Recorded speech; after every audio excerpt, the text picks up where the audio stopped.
આજથી ગુજરાત વિધાનસભાના ચોમાસુ સત્રનો પ્રારંભ થવા જઈ રહ્યો છે। સત્રની શરૂઆત પ્રશ્નોત્તરીથી થશે, જેમાં વિવિધ સરકારી વિભાગોને લગતા પ્રશ્નો પર ચર્ચા કરવામાં આવશે।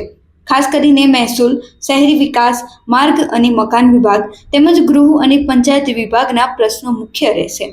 આ ઉપરાંત રમતગમત, યુવા અને સાંસ્કૃતિક બાબતોના પ્રશ્નો પણ ચર્ચા માટે રજૂ થશે। કેબિનેટ મંત્રી ઋષિકેશ પટેલે જણાવ્યું છે કે આ પ્રશ્નોત્તરી કાળ શાસક પક્ષ અને વિપક્ષ પક્ષ બંને માટે જનતાના પ્રશ્નો રજૂ કરવાની તક પૂરી પાડશે। પ્રશ્નોત્તરી કાળ પૂર્ણ થયા બાદ શોકદર્શક ઉલ્લેખ રજૂ કરવામાં આવશે, જેમાં પૂર્વ મુખ્યમંત્રી વિજય રૂપાણી અને પ્લેન ક્રેશ જેવી દુર્ઘટનામાં મૃત્યુ પામેલા લોકોને શ્રદ્ધાંજલિ અર્પણ કરવામાં આવશે। સત્ર દરમિયાન મહત્વપૂર્ણ કાયદાકીય કામગીરી પણ હાથ ધરવામાં આવશે। ગૃહની અનુમતિ મળેલા વિવિધ વિધેયકો વિધાનસભાના મેજ પર મૂકવામાં આવશે। આ સાથે સલાહકાર સમિતિના અહેવાલ પણ રજૂ થશે, જે સત્રના ભાવિ કાર્યક્રમની રૂપરેખા તૈયાર કરશે। આ સાથે જ મંત્રીએ જણાવ્યું કે આ સત્રમાં કેટલાક મહત્વપૂર્ણ વિધેયકો રજૂ થવાની શક્યતા છે, જેમાં જીએસટી સુધારા વિધેયક અને ગુજરાત જન વિશ્વાસ જોગવાઈઓ વિધેયક મુખ્ય છે। આ વિધેયકો રાજ્યના નાણાકીય અને કાનૂની માળખામાં પણ સુધારા લાવશે। ખૂબ સારા વરસાદની અંદર આ ચોમાસુ સત્ર મળી રહ્યું છે અને ચોમાસુ સત્રમાં ત્રણેય દિવસે પ્રશ્નોત્તરીની સાથે 5 વિધેયકોની પણ રજૂઆત થશે અને એને પસાર પણ કરવામાં આવશે।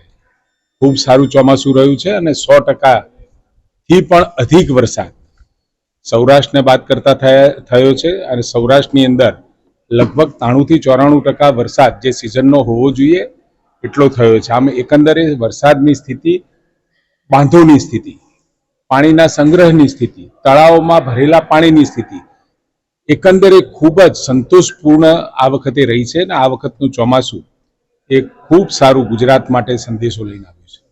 સ્વાભાવિક છે, જ્યારે પણ વિધાનસભા સત્રની બેઠક થતી હોય ત્યારે શાસક પક્ષની બેઠક દ્વારા વિધાનસભામાં કરવાના થયેલા કામકાજો, પ્રશ્નોત્તરી અને બિલ, અને જો આખું સત્ર હોય, બજેટ સત્ર હોય, તો બજેટ સત્રમાં પણ બજેટની પણ રજૂઆત અને રજૂઆતના સંદર્ભે સૌ ધારાસભ્યો અને મંત્રીશ્રીઓ પોતે પોતાના વિભાગની સાથે પરામર્શ કરી અને સારામાં સારી વાત અને જે વાતો બજેટમાં રજૂ થઈ એ લોકો સુધી પહોંચાડવાનું કામ કરતા હોઈએ છીએ।